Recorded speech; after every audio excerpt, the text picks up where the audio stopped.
আজকে বার্থডে মেনুতে লাঞ্চে কী কী ছিল, খুবই সাধারণ ঘরোয়া একদম খাবার ছিল।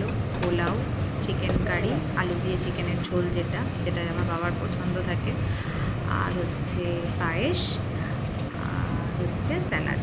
এটাই ছিল, খুব সিম্পল। তো আজকে মোটামুটি দুটো রান্না আমি নিজেই করেছি।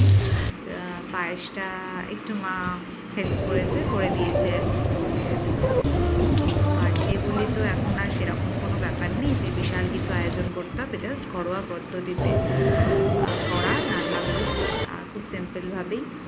আর ওই ঘরের কয়েকজন মিলেই খাওয়া দাওয়া করা, এটুকুই। তাই আমি রেসিপিগুলো পরে একটা ব্লগে তোমাদের সাথে শেয়ার করবো। স্পেশালি পোলাওটা, চিকেনের রেসিপিটা আমি আগেই দেখিয়ে দিয়েছি, পায়েসটাও আমার আগে দেখানো আছে। শুধু পোলাওটা আমি আজকে এবারে প্রথমবার বানিয়েছি, কারণ খুব একটা ভাতের আইটেম আমি বানাই না, তোমরা দেখেইছো।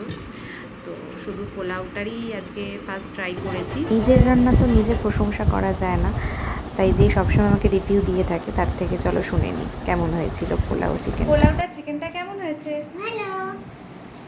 আবার দেখা হবে নতুন একটা ভিডিওতে। সবাই ভালো থেকো, সুস্থ থেকো, টাটা।